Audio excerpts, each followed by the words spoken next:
నడుకుదిటి ఈశ్వరరావు అనే నేను శాసనసభ సభ్యునిగా ఎన్నికైనందున శాసనం ద్వారా నిర్మితమైన భారత రాజ్యాంగం పట్ల నిజమైన విశ్వాసం విధేయత చూపుతానని, భారతదేశ సార్వభౌమత్వ అధికారాన్ని సమగ్రతను కాపాడుతానని, నేను స్వీకరించబోయే కర్తవ్యాన్ని శ్రద్ధాశక్తులతో నిర్వహిస్తానని దైవ సాక్షిగా ప్రమాణం చేస్తున్నాను.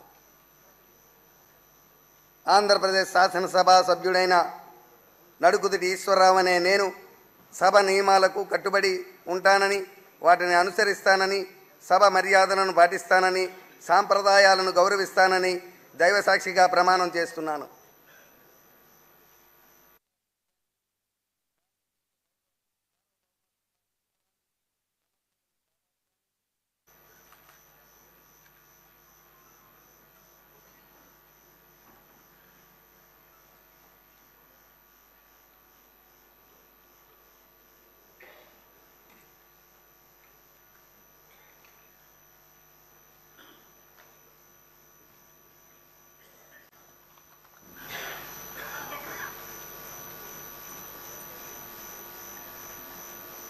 పీజీవీఆర్ నాయుడు గణబాబు అనే నేను శాసనసభ సభ్యునిగా ఎన్నికైనందున శాసనం ద్వారా నిర్మితమైన